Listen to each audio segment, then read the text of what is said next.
Well, they're not using their eyes. They're not using clinical experience. And this big shift to evidence-based rather than clinically based, or clinical, basing it on clinical experience, is the worst thing that could have happened, because now people are looking at studies and they're looking at trials funded by the pharmaceutical companies instead of looking at the patient. That's what we're eating. So we're not adapting to carnivore. We're going back to being human.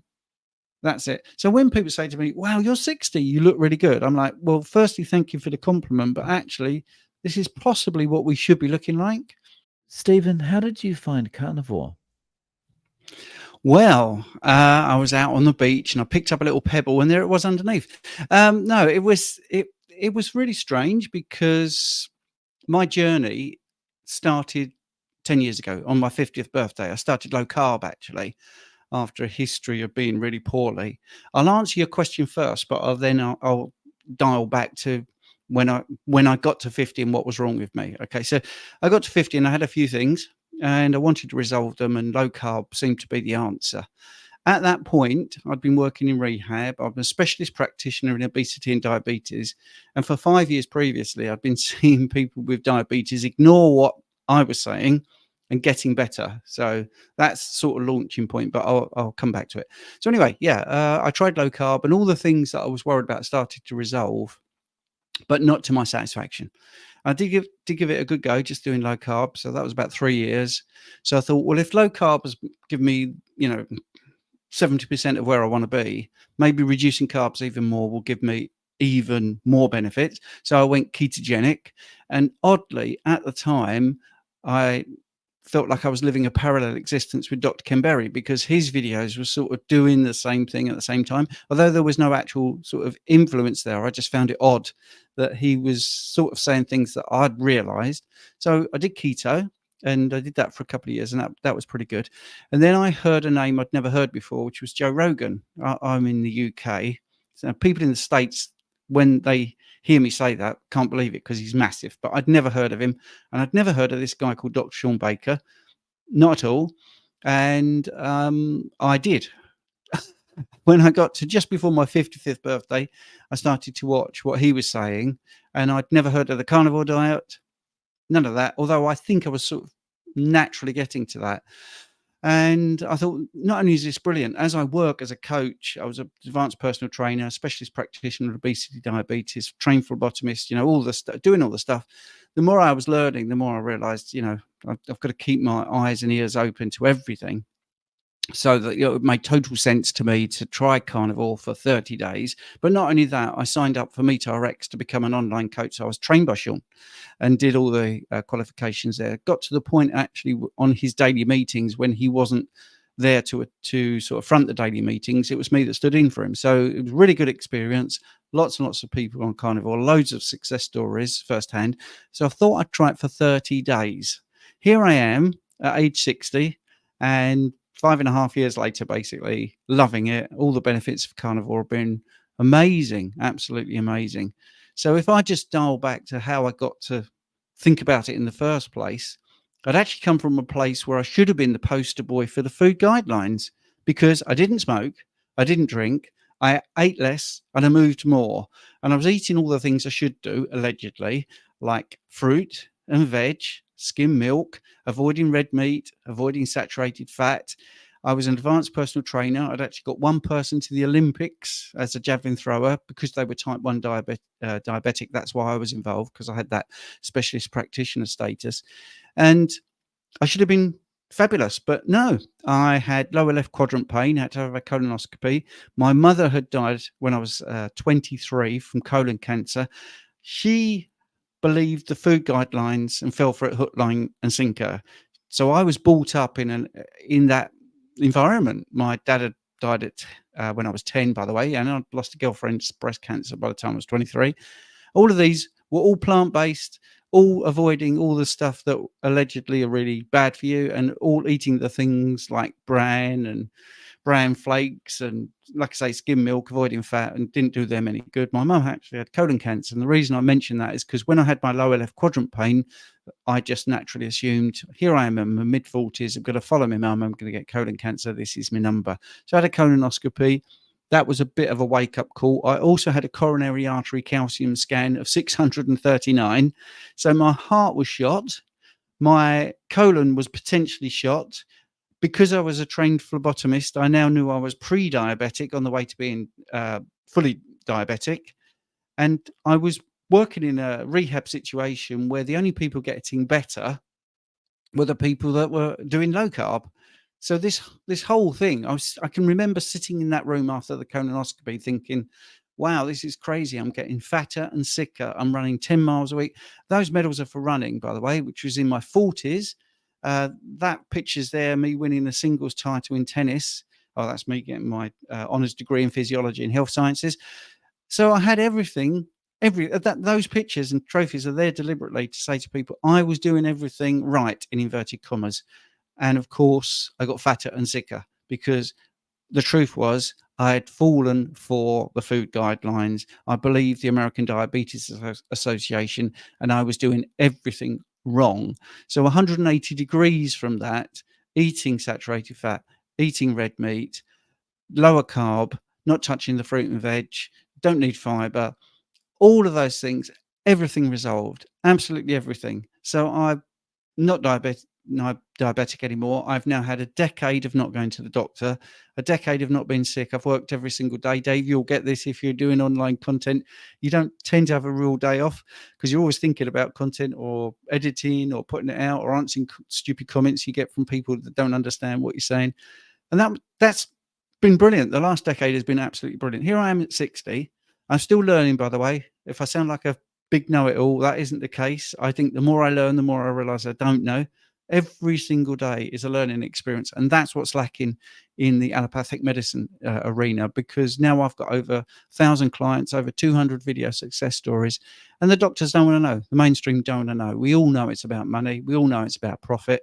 I'm not going to get too political, but it is absolutely upsetting when someone, for instance, the last 2 weeks I've done 2 interviews. I'm particularly good with kidney protocols. I had somebody that literally had 3% kidney function and was told they had 2 weeks to live, and that was in 2019. Still here and looking great. They're looking amazing. And I've had another person's luckily 4 years waiting for a transplant, and they've come to me because they were on peritoneal dialysis, and they are different within 4 weeks. They are completely different people. The first one I just mentioned, their GFR went from 5%, and then they actually did have a transplant, and it was at 60%. It went down and kept going down and down and down, and they were really worried. It got to about 33, and they contacted me and said, oh, we've seen you on the internet, can you help us? Within 4 weeks, that 33 has gone up to 53. Wow, if it gets to 60, they're completely signed off. 4 weeks, right? So these sort of things they're just true stories. You can probably hear I'm very, very passionate about it, because I can't believe, especially after doing 5 years, believing in all the high carb junk and having a modicum of success, not much, sort of 7-pound weight loss, maybe reducing their insulin a little bit.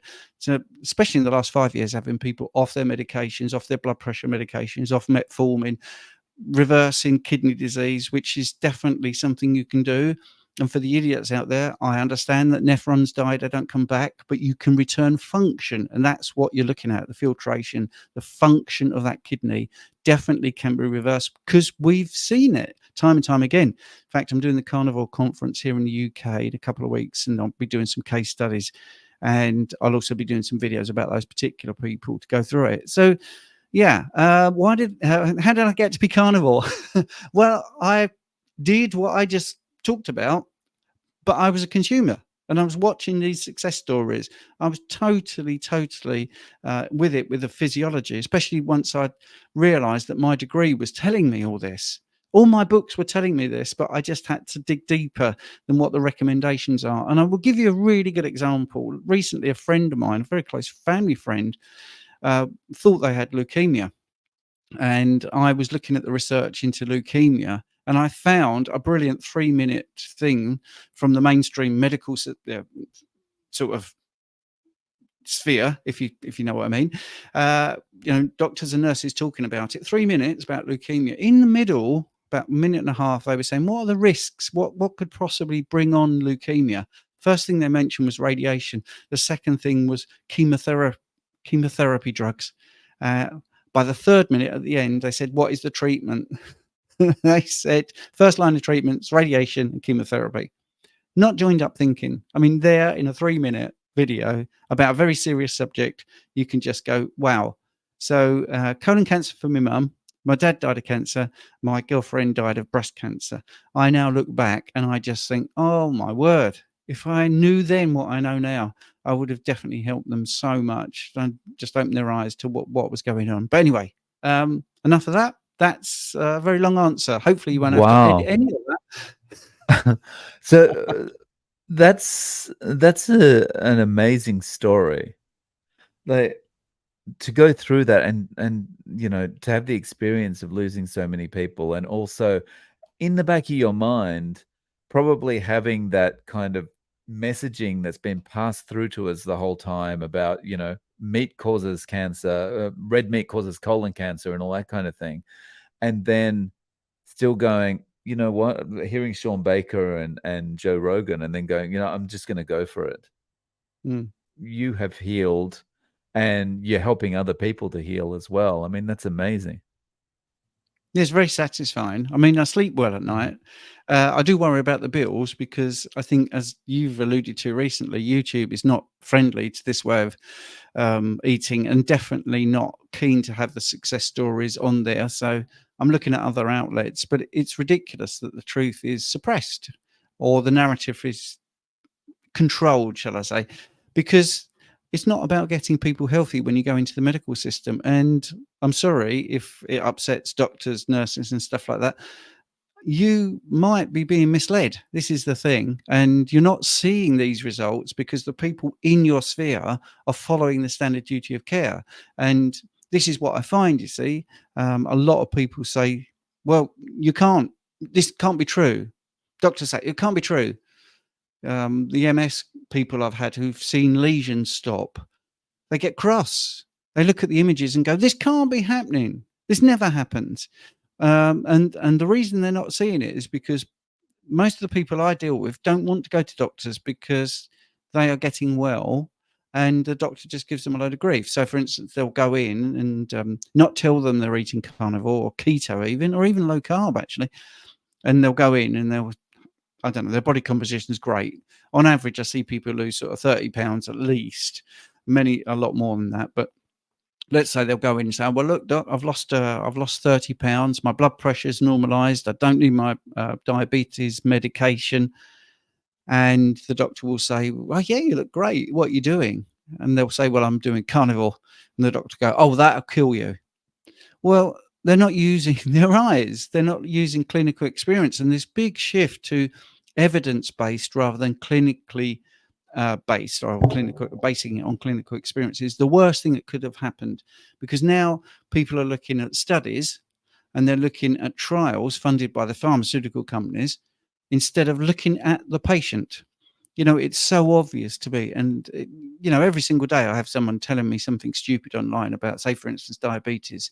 And I just always bring it back to the basics. And I say, look, in the 1980s, diabetes was unusual. It was actually called late onset diabetes.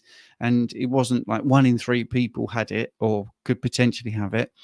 And the symptoms are 2 things, right? The first 2 things are excessive thirst and excessive urination. So why is that? Well, the first thing is your body is saying, do you realize you're putting too much sugar into my body? Therefore, I need to drink some more fluid to dilute it. And secondly, once it's diluted, I can then excrete it. So your body's got this management of saying to you, wake up, dummy. You're drinking, eating, consuming too many carbs. Therefore, I'm going to make you thirsty to dilute it because it's toxic above roughly a teaspoon in 5 liters of blood. And then I'm going to make you excrete it out.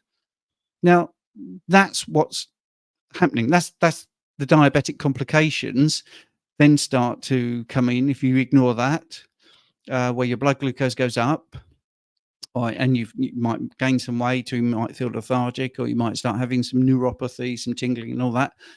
That's your body saying, wow, this is getting serious. You really do need to listen. And I am absolutely fed up with the idiots saying you need to eat carbohydrates. I'm sorry, but they are idiots. It's that simple. We need 5 Right. grams or 3 to 5 grams of carbohydrate in our bloodstream at any one time throughout the day.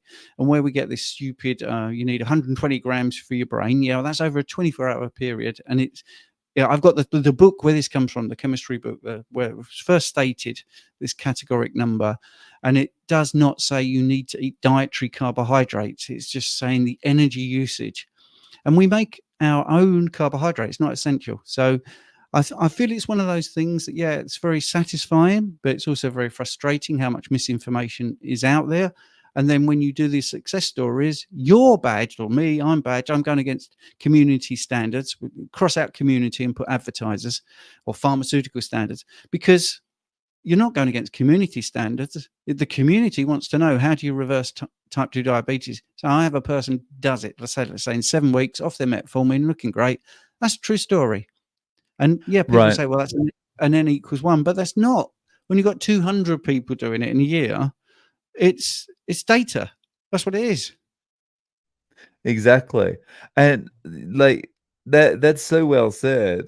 And you can just see that, like, the patients that reverse their type 2 diabetes, or the people you helped with the kidney conditions before, you can imagine them going to the doctor and saying, "Hey doctor, you know, my diabetes is gone. No more type 2 diabetes," or, the kidney problems that are resolving. I'm getting function back. And the doctor going, "Yeah, but what about your LDL?" You know? And it's like they can't take a nuanced approach to anything. It's like there's one number that doesn't look right as far as, the guidelines I've got. I need to attack that. They it's almost like robots. Yeah, it is. And one of the things, an analogy I've been trying to use is, imagine you're in a recording studio and you've got an equalizer where you can change all the frequencies, and there's a magic button. And you press this magic button and it does absolutely everything perfectly. And for the human ear to get the best out of it. And a few of the things really drop. And another thing really drops over here. Maybe one little thing goes up, and then another one goes right up like this. Why would you go, or all of that looks perfect apart from that one going up? What's the computer doing wrong there? Because your preconceived ideas um, are going to cloud your judgment. And that's the thing. So people go in with lower blood pressure, lower body weight or lower body fat percentage, more muscle mass, more bone density, more energy, less problem sleeping, less anxiety. Oh, and their LDL has gone up. Well, why would 9 things improve and one thing not? We're looking at it wrong. I mean, this is a real pet peeve of me. After a decade of doing private blood tests, it's the interpretation that's wrong, or the preconceived ideas. If your original premise is wrong, then everything else is wrong. So, for instance, I went on ChatGPT and I punched in, what is the average speed of a human male, age 30? How quickly could they run 100 meters? Now, it actually came back with 11 seconds, which I know is wrong. There's no way that's an average for the average person. That's pretty fast for athletes.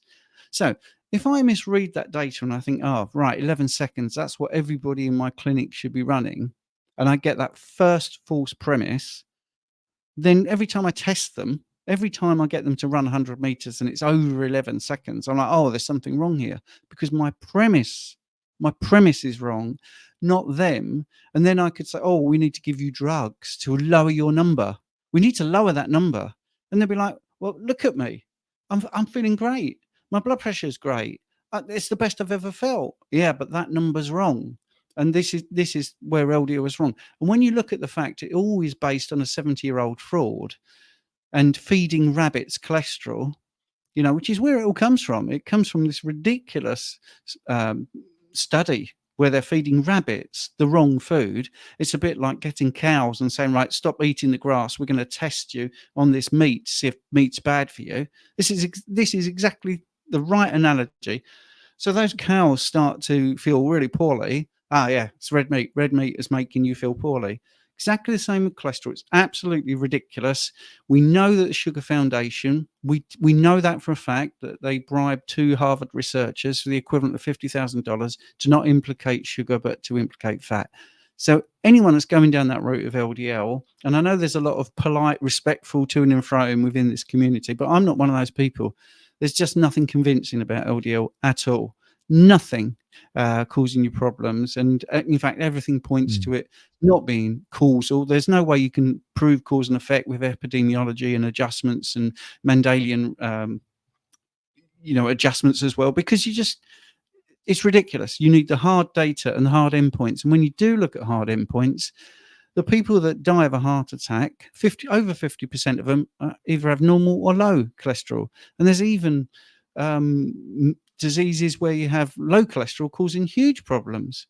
So I don't think an LDL obviously isn't even cholesterol in the first place. It's a low density lipoprotein that contains cholesterol and other things. So that's such a stupid metric to look at. I'm just, Right. after 70 years, if it's still a theory, right, and there is some phrase about if you chuck enough money at something, if you chuck loads of money at something and you still can't prove it, then probably you're going down the wrong alley. And definitely they're going down the wrong alley.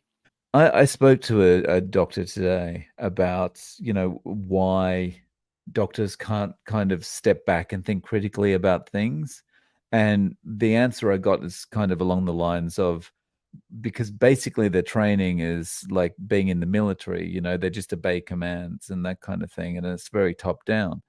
And that kind of aligns with this thing about LDL, because you'd think that the normal person would be able to take a step back and go, hang on, this doesn't sound right. Every metabolic marker you've got in your body has improved, but now your body is deciding, well, we're having none of this. We're going to poison you now with really high LDL. It just makes no sense. Oh, it makes zero sense. If people want to sort of look into this, if you look up the Professor Fred Steyer from the Harvard Nutritional Department, you'll see that his studies, there was $1 million from General Foods, 2 million from Kellogg's, and secret payments from the Sugar Association, and he promoted that Coca-Cola was healthy between meals as a snack. Coca-Cola. Now, it's ridiculous, and it's so obviously not true when you've got 9 teaspoons of sugar in there. So that's 9 times the amount of sugar than your body requires. And you can look all of these things up. Just look up the Sugar Research Foundation.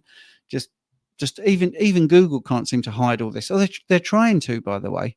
But it is the standard duty of care is a terrible loophole where doctors do have their hands tied, because obviously they're worried about litigation, being sued, saying the wrong thing. If something does go wrong, then they haven't followed the procedures. But this is where clinical experience should start to top it, and you should be able to trust their training, their eyes and their ears, and of course money comes into it as well. In the UK now, are things kind of tracking the same way health-wise as in Australia, in America? The obesity problem's getting worse, diabetes is getting worse? Mm. Well, yes, I mean that's it. Like I say, the numbers.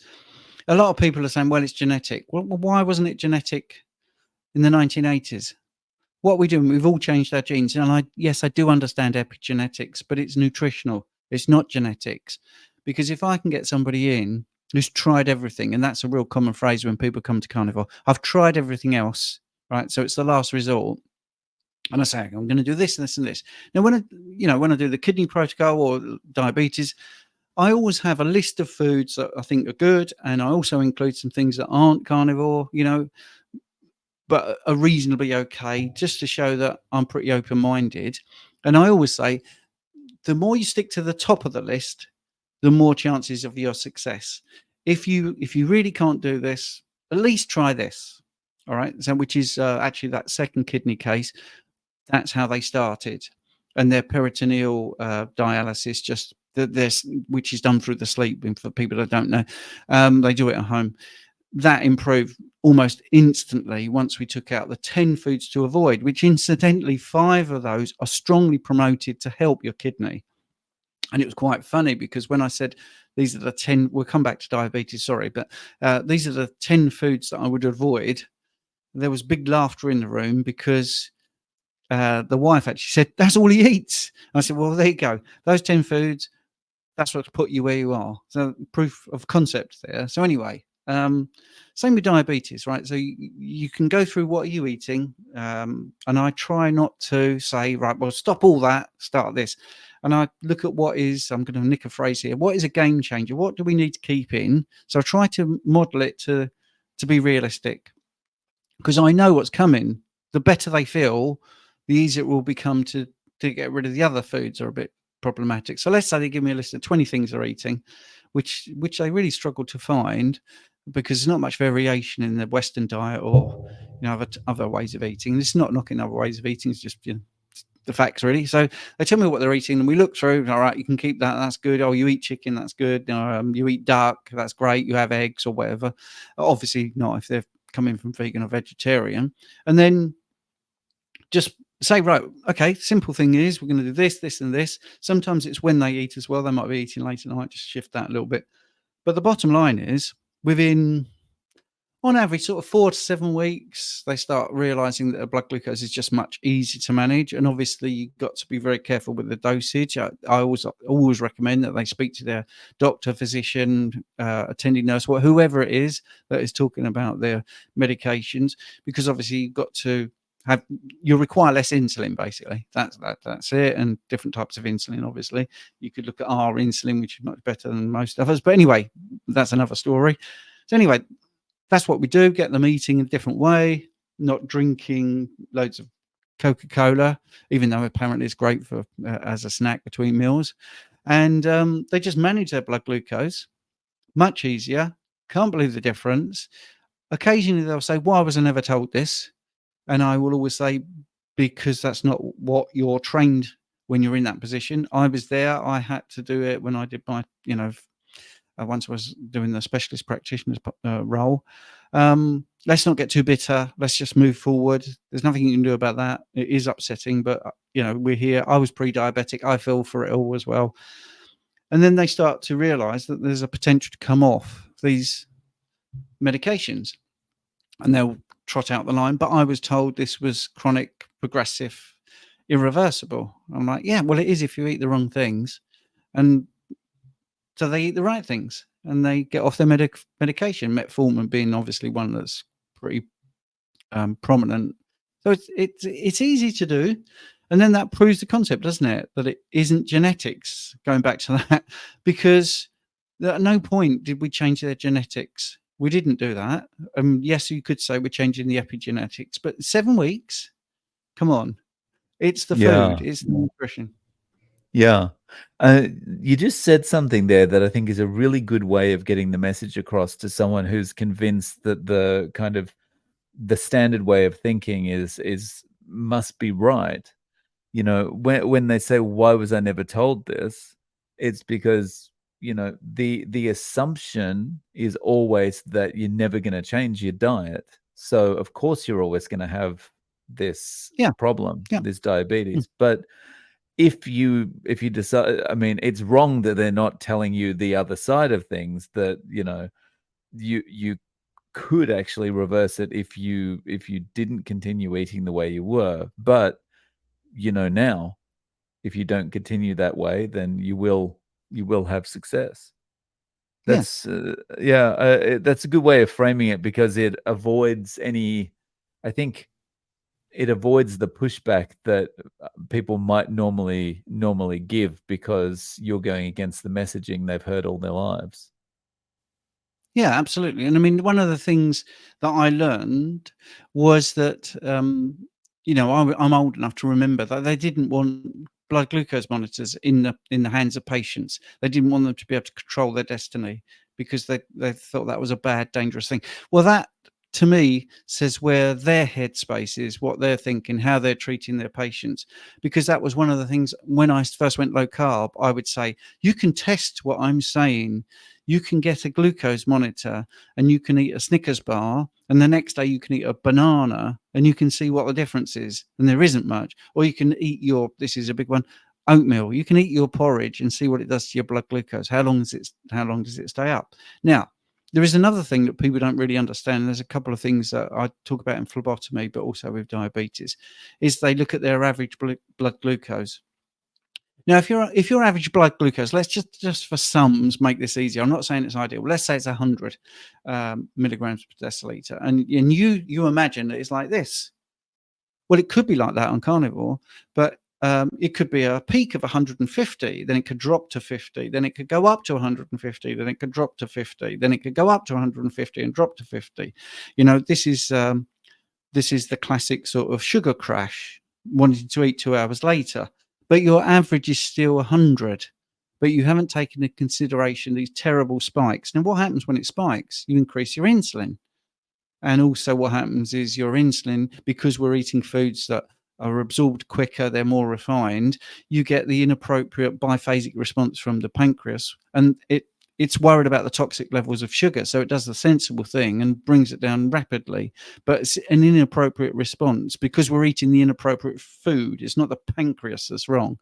So then you get this drop, and then you've had breakfast at 7, and yet you're starving by 11 o'clock, and you have to have a snack before lunch at 1 o'clock. Now, the 6 meals a day actually comes from PZI insulin. It was a special insulin that was developed, which lasted longer. And what was happening is this was many, many years ago when they first were 1922, 23, when they first discovered insulin. And then later on, obviously, they were looking at different forms of insulin, and they added zinc and another thing to give it a lifespan because it decays quite quickly. And they were finding that people were becoming hypoglycemic, to low blood sugar.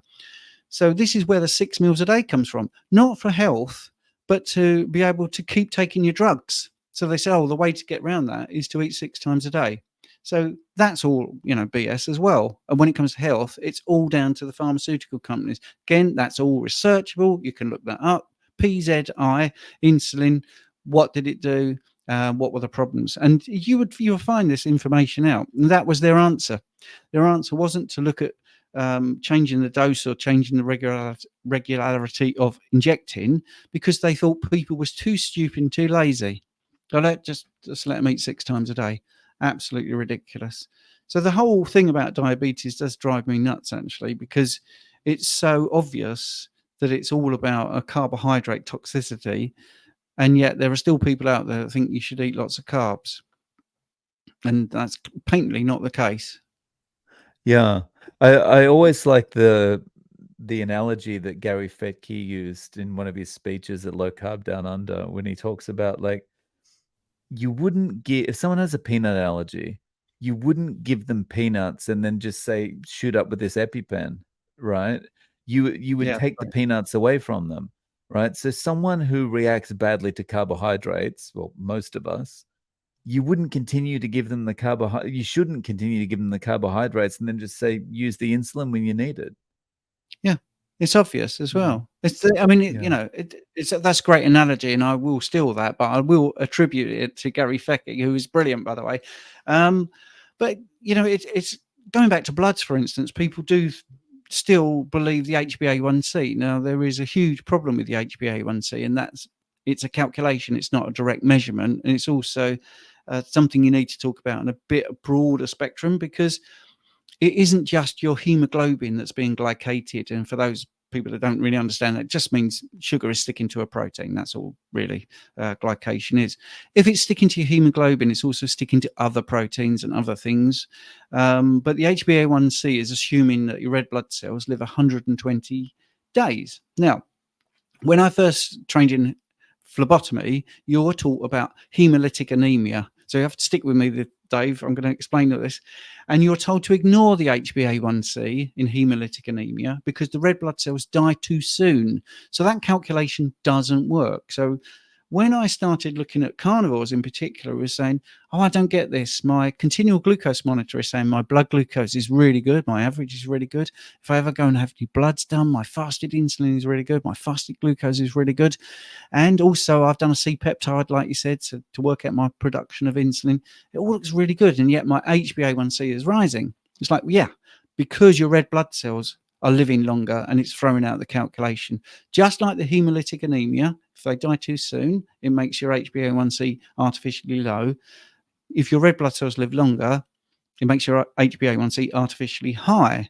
And you can actually test this. You can get what's called a reticulocyte count, which is looking at the immature red blood cells, and it looks at the bone marrow production of red blood cells, and your reticulocyte count will be lower, which shows that your red blood cells are living longer. Absolute fact. It's nailed on, because it's what they use to prove they live too short in lots of anemic sort of studies. So now we've got this different way of looking at HbA1c, and we're realizing it's a bit of a problematic one to do. You can do fructosamine testing as well.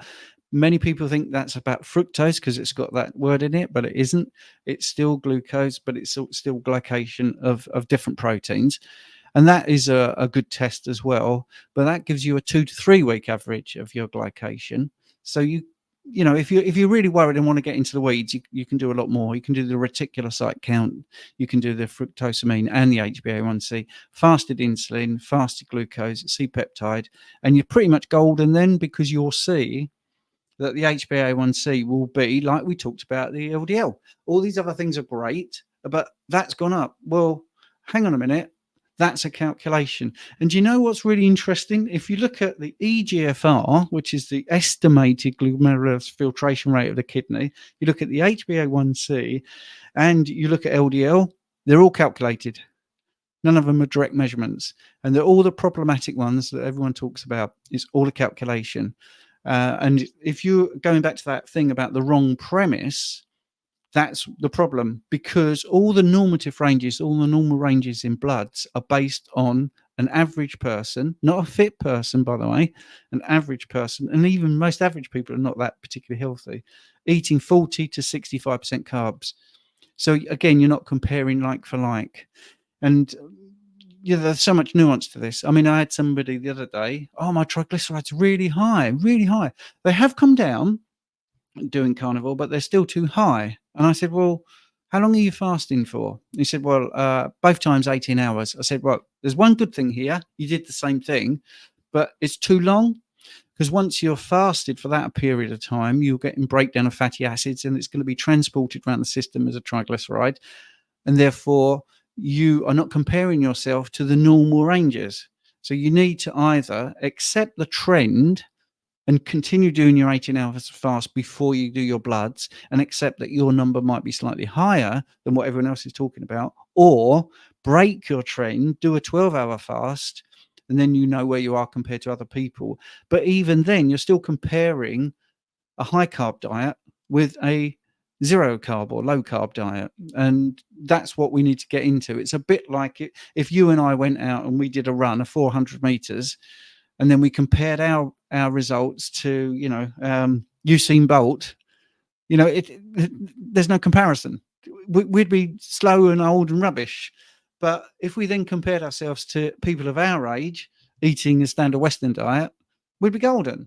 So it is all about the context. And the problem with bloods is it isn't an optimal range with every lab, and the ranges are just so vast that should tell somebody, well, they don't really know. So, for instance, just going off and maybe on the thyroid for a bit, because that's a thing that comes up. I had somebody come to me. I've got subclinical thyroid stimulating hormone. It's subclinical. They're telling me that. But I've got 4 years here of readings. I said, great, let's do a coaching session. Let's go through it and see if you really are having a problem with thyroid, because there's a couple of misconceptions about thyroid. One is if your T3 starts to lower, that's normal in this way of eating, because T3 is a cofactor. It's needed to move pyruvate across the mitochondrial membrane to produce energy. Well, we're not using that pathway when we're fat adapted, so we have less T3. But anyway, the point being, his TSH was subclinical.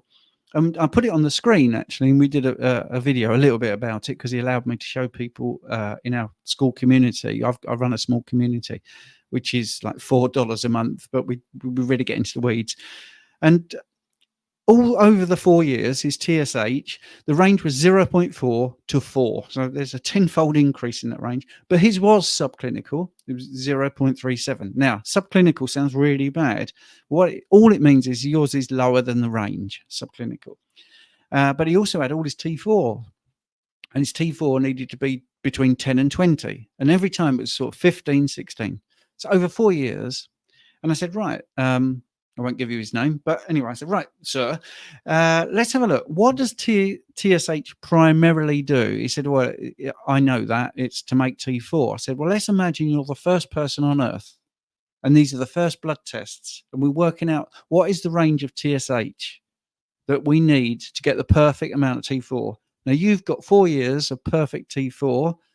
I'm going to say the range is between 0.2 and 0.4 because yours is in that range. Because for you, that's perfect. That is absolutely perfect. And he was like, right, oh, I see. I get it now. And that's the thing. Once you start looking at the normative ranges and questioning, well, where's the common sense in this? Where does this come from? Why is that high? Why is that low? And this comes to a bigger, much, much bigger thing that I like to talk about is, and I do like to talk, I don't know if you noticed that, is we're not adapting this. We're actually going back to where we should be. We've been doing the wrong things, and now we're eating the proper human diet, to use Ken Berry's phrase, species appropriate diet, to use Bart Kay's phrase. Absolutely the right thing. That's what we're eating. So we're not adapting to carnivore. We're going back to being human. That's it. So when people say to me, wow, you're 60, you look really good. I'm like, well, firstly, thank you for the compliment, but actually, this is possibly what we should be looking like.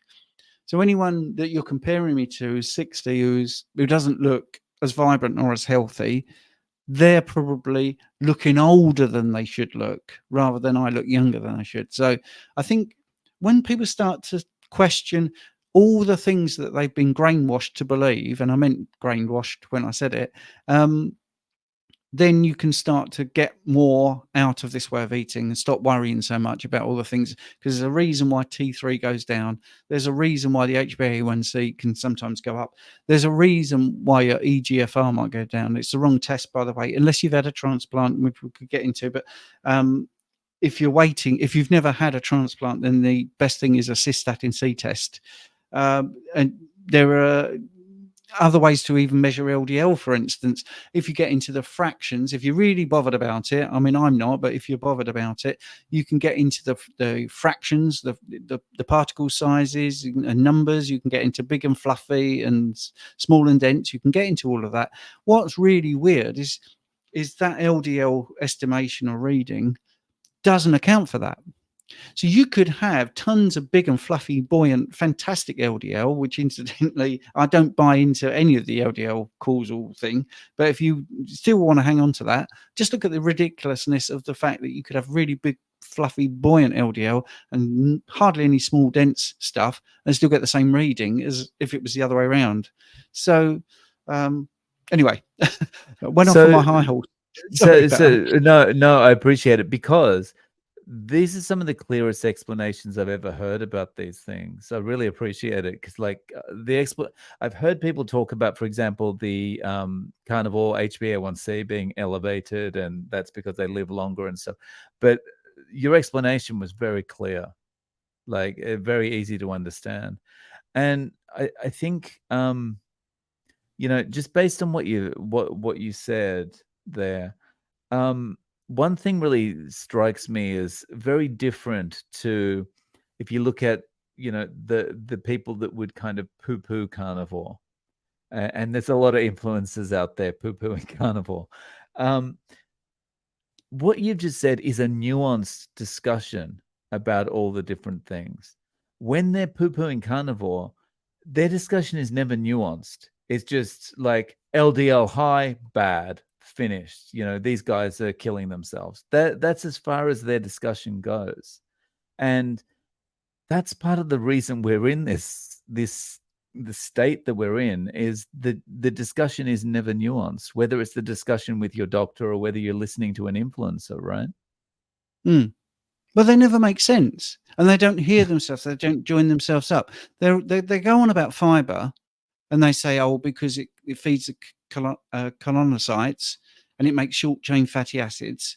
Oh, by the way, avoid saturated fat. Well, what is a short chain fatty acid? It's a saturated fat. So they're not making any sense whatsoever. And they'll say things like, oh, well, gluconeogenesis, that's hard on the body. Well, even as a vegan, you use gluconeogenesis. When you're asleep, that's going to happen every single night. You're saying it's hard on the system. Why would it be hard on the system when it's something that you do? And if you're going to get into that stupid argument, then you've got to stop eating non-heme iron, because that's hard on the system if you get into this, because you've got to use the vitamin C reductase to convert the ferric to ferrous to be able to be absorbed. So every single time you eat a plant, you are putting a hard extra pathway onto your system. So they're not consistent. There's zero consistency in there. So for me, it's just ridiculous that they don't understand the physiology, and they use these sort of to be honest, they're useful idiots for the pharmaceutical company. They can speak as much as they like, but it doesn't bear any basis on reality. And when people say, "Oh, I've gone vegan, vegetarian, I feel great," I'm not anti those people at all, because at least they're thinking about their health. So that's the first thing. But they're probably taking out a load of crap. They've gone vegan, vegetarian, and they also have that healthy user bias. Nobody goes into that way of eating and thinks, yeah, but I'm still going to smoke, I'm still going to drink, I'm still going to, go mad with the food. They've made a healthful decision, so therefore they're going to do other things.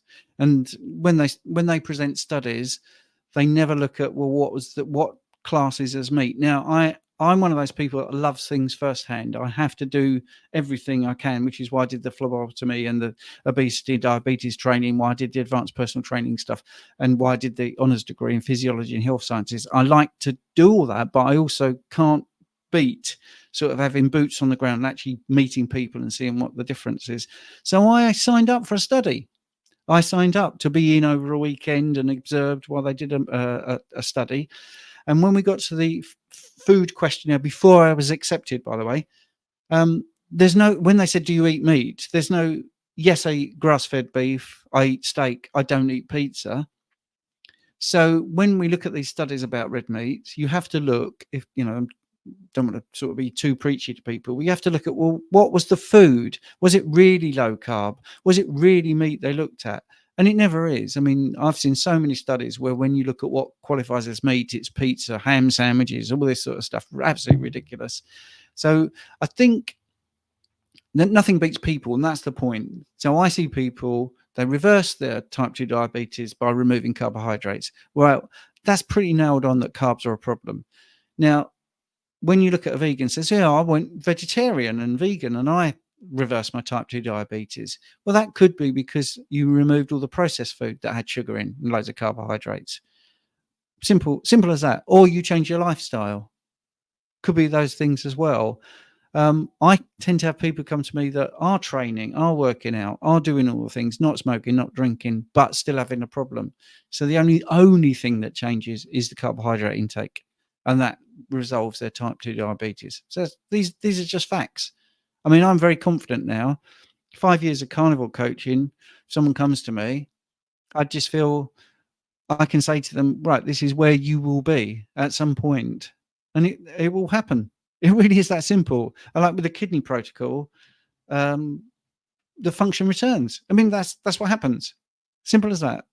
Like, it's not that, oh, maybe we can get you there. It's basically, it's a foolproof thing. As long as you follow these instructions and cut these things out of your diet, you're going to be golden, right? Yeah, absolutely. I mean, obviously, if there's other complications, well, if you take kidney, for instance, the biggest cause of kidney problems is diabetes. And this is where you look at the root cause rather than what is the symptom. So it's a bit of a no-brainer, really. But then there is certain foods that are really helpful to take out, especially at stage 4 and 5, where it's slightly different, where you look at different amounts of protein and stuff like that. You still need protein, by the way, and that's been acknowledged by all the nephrologists, that actually taking protein out is not good, and in fact it's a bit more protective than they thought. So it's still nuanced, Dave, but in the end it's right. Okay, these are your conditions. Like I say, with kidney, we look at food, but we also look at, well, what caused it. I'm yet to find anyone where it's not been a diabetic complication. Now, there are kidney problems like crush injuries, trauma and stuff like that, where yeah, that's a different kettle of fish. We're talking about a physical injury, but I don't get that sort of person coming to me. So, based on your experience for yourself being carnivore and the people that you're seeing, what are your top tips for someone who is getting started with carnivore to actually stick with it? Do your own research and don't be put off by people who say, "Oh, your research is more important than my doctoral certificate," because that's the first thing. Just do it with an open mind. If you're thinking of being carnivore and you're sitting on the fence, try and find out why you're sitting on the fence, because your why is really important. If I'll give you a couple of examples of really good whys. One said, "Well, I've got an 8-year-old son and I want to be around. I do. I want to be around, see him grow up, and I want to see him married." Hey, that's pretty powerful. Another one was, "I am hiding my illness from my family. They go off to work and I go back to bed, which is, not a nice way to live. I want to get my energy back. I don't want to be lying to them." So get your why sorted first to make sure, well, why are you doing this? Right. Okay. So why have you come to carnivore? I want to do those things. That's the first thing. Second thing is, don't worry about your friends and family, because if they are telling you it's a bad thing, it's because they love you and they're misinformed.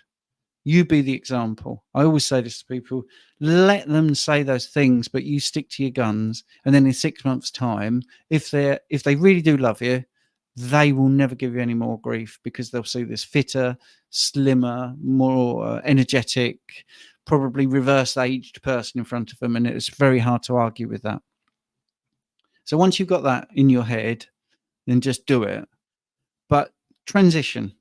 Now, I think that's the best way to go, unless you are the sort of person, and I get this every so often. Someone says, "Oh, I had 30 packs a day of cigarettes and I gave up like that." Well, you have to work with the person that's in front of you. Sliding into it does not work with that sort of person. So they've got to go all in. But as long as they go all in with, like, where you may have a few adaptation problems, you might be, having some diarrhea, or you might be having some sleep problems or whatever. Going full guns blazing, that's fine. So get the right approach. Don't feel it's restrictive, because actually it's a world of variety. I've got over 200 recipes readily available. On my website, I have meal plans and stuff like that. I did a cookbook, and the variety is incredible. It isn't just like Sean Baker with a big chunk of steak and a couple of machetes eating it. You can have duck, you can have chicken, you can have pork, you can have seafood, you can have all sorts of fish, you can have all sorts of meats, all different cuts, even just beef. You can have different flavors from different cuts. You can have butter, you can have eggs, you can have dairy for some people. And just pick the food you like and just go for it from there. That's it. Eat till you're full. Eat when you're hungry. Stop when you're full. Make it really simple. It is really, really, really simple. If you want other things and you are in a transition, try to make good choices with those as well. Don't think, right, I'm going to go carnivore, but I'm still going to have me pizza and Coke. That's not going to help you. That's going to keep you going back. Uh, Try to look at your drinks as well. I think that's important. Don't drink too much cream, for instance, in coffee. But if you do it, 90% of the time, you will within 4 weeks feel better. And you might have a few issues at first, but they are all explainable and they're all easy to get over. The adaptation period, people say, well, how long is it going to take? Well, that is a really strange question. On average, I always say 26 weeks plus or minus 6, but it can take as long as a year, and it can be as quick as like 4 or 5 weeks when you just feel golden. I'm 5.5 years into it. I am still learning. My palate is still changing. Things that I used to love, I don't love so much, and things that I didn't really care for, I really love. And things will come back in. And I think that's, you start to learn what you like and what you don't like, and your choices become better. It just becomes simpler. The longer you do it, it's simpler. The other thing is, there is that joke. When you go into a bar, how do you know when someone's a vegan? They tell you, right? Don't become that person, because when it starts really working, you want to tell everyone about it. They don't want to know. They just seriously do not want to know. Let them come to you.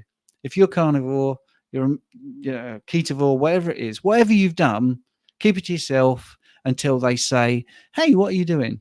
So going back to that kidney guy who was going blind, was on peritoneal dialysis, was having injections to stop him going blind. Within 4 weeks, his boss came up to him and said, what are you doing? You look amazing. You're like a different person. 4 weeks. So there's your in. Well, I'm eating differently. That's it. That's it. You don't. And then if you get pushback at that point, you can say, hey, hang on, fella. You asked. I'm telling you. All right. That's it. That's it. And I think that's the thing. Don't get into arguments with vegans, vegetarians. That they are doing what they think is best. Sadly, they've fallen for some misinformation, but they're trying. That's it. Anybody that's doing something. If you see someone that's overweight and they're jogging, you don't go, ha, ha, look at that fat person. It's ridiculous. Every time I see someone doing something, I'm like, wow, good for you. You're doing something that's put you ahead of 90% of the population. You're doing something about it. That's the way I look at it. So you do your thing. Don't worry about other people. Give it the best try you can. If you fall off the wagon, don't be guilty. If you go out and you do have pizza, ice cream, Coca-Cola, the next day just go back to it. Don't beat yourself up over it. We're human beings. We all make mistakes. I make mistakes every single time. I make a mistake every day. That's why pencils have rubbers or erasers on the end. We all make mistakes. Yeah, that's good advice.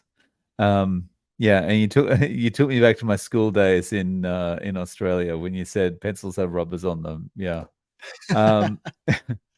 Yeah. So how can people reach out to you? How can they find out more about what you do and see your videos and so forth? Okay. My website is on the screen, theukcarnivore.com, and there's a lot of information there. You can email me at, don't confuse me with Dave, at zerocarb@gmail.com. Zero, but spelt out, ZERO, zero carb coach, all spelt out, at gmail.com. I am also on YouTube, Coach Stephen, Bachelor of Science. You can look at that. But yeah, there's many ways. I'm on Instagram, UK Carnivore, on X as UK Carnivore. So it's easy to find me. And I have an app Awesome. as well. Oh, and where can people get the Right. app? Is that from your website or? They can go onto Apple or Google and type in the Carnivore Experience, and my app should come up. Got 5,000 users. It's not huge, and there's lots of freebies on there. Or you can pay £2.99 and get access to even more information. It's got the meal plans. It's got podcasts. It's got videos, success stories, interviews with doctors and fertility specialists and heart surgeons. But you can get a lot of that on the YouTube. Get it on the website. And I've just started uploading my podcast to Spotify as well. So again, the UK Carnivore or Carnivore Experience. Awesome. So I'll include links to all of those places in the show notes. Stephen, thank you so much for coming on and sharing your experience and also such easy to understand explanations. Thank you so much. No, it's been a pleasure, Dave. Thanks for having me on. I've been dying to talk to you for so long. So it's really great. Thank you.